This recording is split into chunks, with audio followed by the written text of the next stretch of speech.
CBSE कोई भी चीज रैंडमली नहीं देता, उसका हर साल का एक पैटर्न होता है और अगर आपने वही पैटर्न समझ लिया तो ट्रस्ट मी आपका इंग्लिश का एग्जाम 1000 टाइम्स बेटर होगा।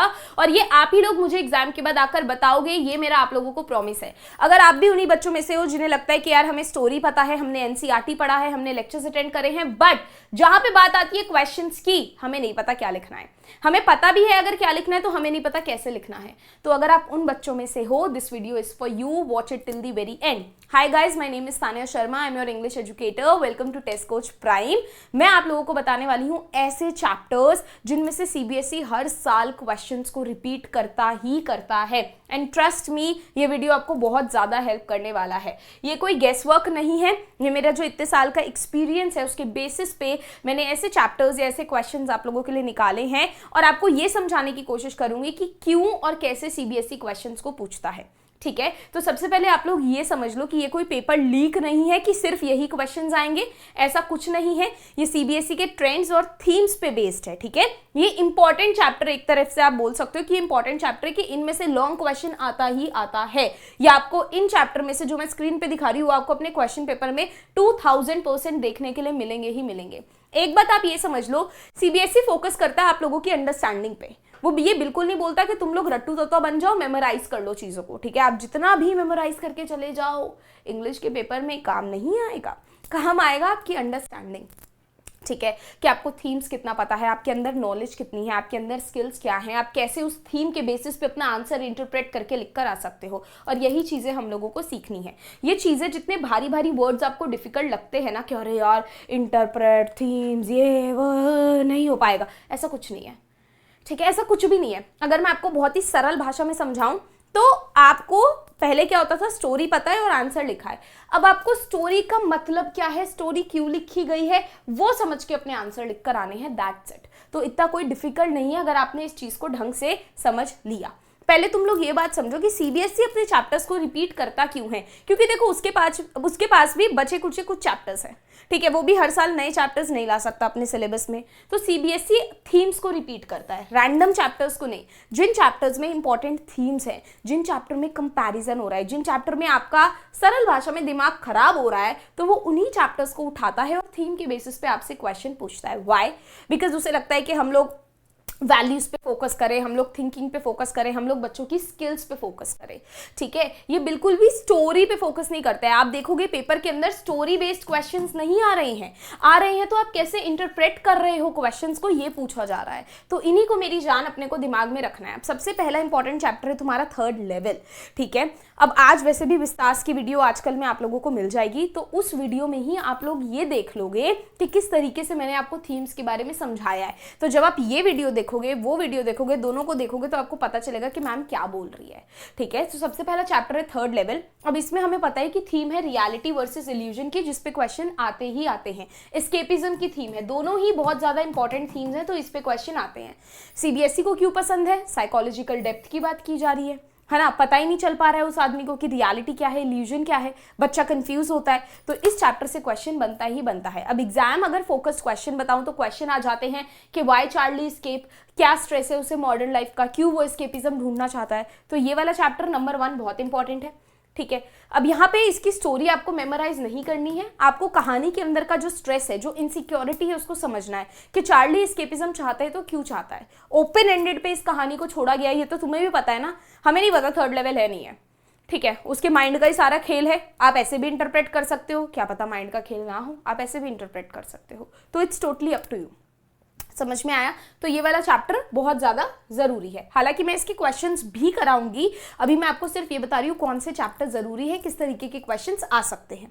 ठीक, चैप्टर नंबर 2 द एनिमी बहुत इंपॉर्टेंट है। थीम है इसमें ह्यूमैनिटी वर्सेस पेट्रियोटिज्म। हम लोग देख रहे हैं कि डॉक्टर सदाव एक डिलेमा में है कॉन्टिन्यूसली, राइट। उसे समझ नहीं आ रहा है कि मैं एक डॉक्टर होने के नाते, इंसान होने के नाते मैं एक इंसान की हेल्प करूं या फिर मैं अपनी देशभक्ति दिखाऊं और उसको पुलिस के हवाले कर दूं, राइट। तो यहाँ पे इस थीम के बेसिस पे क्वेश्चन आते हैं। मॉरल डिलेमा देखने मिला है हमें डॉक्टर सदाव का। एथिक्स पे, ह्यूमन वैल्यूज पे भी क्वेश्चन आते हैं कि आप इसके बारे में क्या सोचते हो, आप होते तो आप क्या करते। ठीक है, तो chapter number 2 the enemy. Chapter number 3 है तुम्हारा इंडिगो, जिसके अंदर थीम है ऑपरेशन का, ठीक है, थीम है करेज का, थीम है लीडरशिप का। Gandhi ji as a leader पे क्वेश्चन आ जाते हैं बहुत बार, कैरेक्टर पे क्वेश्चन आ जाते हैं, वैल्यूज पे क्वेश्चन आते हैं। तो Indigo is also one of the important chapter अब इंडिगो को पढ़ने के लिए आप लोग गांधी जी की क्वालिटीज पे फोकस करोगे।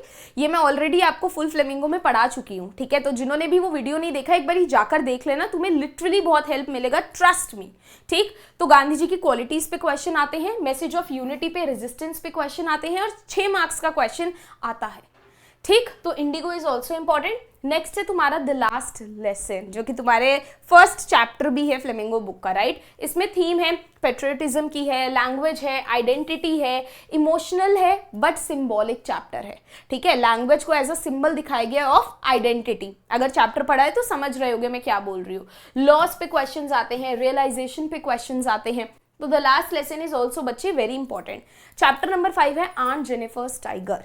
ये पोम हमें छोटी लगती है बट इस पे भी क्वेश्चन आते हैं, क्योंकि इसमें थीम दिखाया गया है वुमेन ऑपरेशन और फ्रीडम का, ठीक है। सिंबोलिज्म दिखाया गया of tiger versus aunt Jennifer, दिखाया है ना, एक डिफरेंस दिखाया है कि टाइगर किस तरीके से बहुत ज्यादा कॉन्फिडेंट है, बहुत ज्यादा फ्री है, but on the contrary aunt Jennifer की लाइफ में ऐसा कुछ भी नहीं है। ये बहुत ही हाई स्कोरिंग पोम है, इसको प्लीज अच्छे से करके जाना, दिस इज वेरी इंपॉर्टेंट, ठीक है।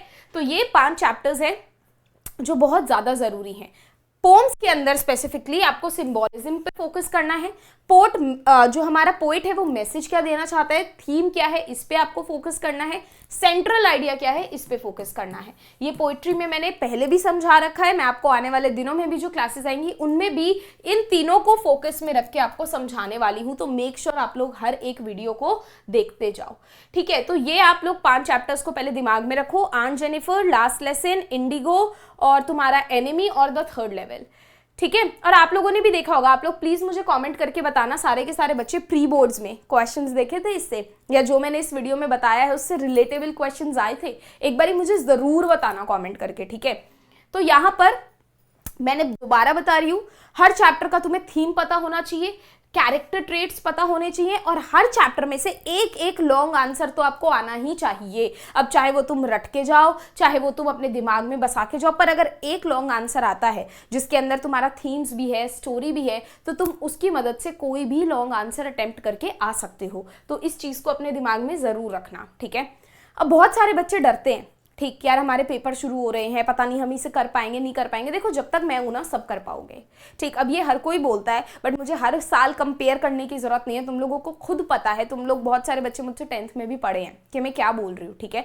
इंग्लिश एक ऐसा सब्जेक्ट है मेरी जान जिसमें आपको आपकी एबिलिटी को टेस्ट किया जा रहा है कि आपकी थिंकिंग एबिलिटी कितनी ज्यादा स्ट्रांग है, आप कितना सोच पा रहे हो। आपकी मेमोरी को टेस्ट नहीं किया जा रहा, आपको रटी रटाई चीजें वहां पे लिख के नहीं आनी है। तो आप जितना काम रहोगे, जितना कंपोज रहोगे, उतने ज्यादा नंबर स्कोर कर पाओगे। ये वो सब्जेक्ट नहीं है जिसमें आप लोग पैनिक करो। तो आप लोग मुझ पे ट्रस्ट रखो, अपनी प्रिपरेशन पे ट्रस्ट रखो, and everything is gonna go good, okay. तो आप लोग मुझे कमेंट करके बताना, जो मैंने आप लोगों से पूछा है कि प्री बोर्ड्स में इस टाइप के क्वेश्चंस आए थे कि नहीं। मैं आपसे मिलूंगी नेक्स्ट वीडियो में। And also thank you so much कि आप लोगों ने लास्ट वीडियो में भी इतने सारे कमेंट्स और इतना प्यार दिखाया। I am hoping to see the same response in this video. I will see you guys next time. Bye bye, take care.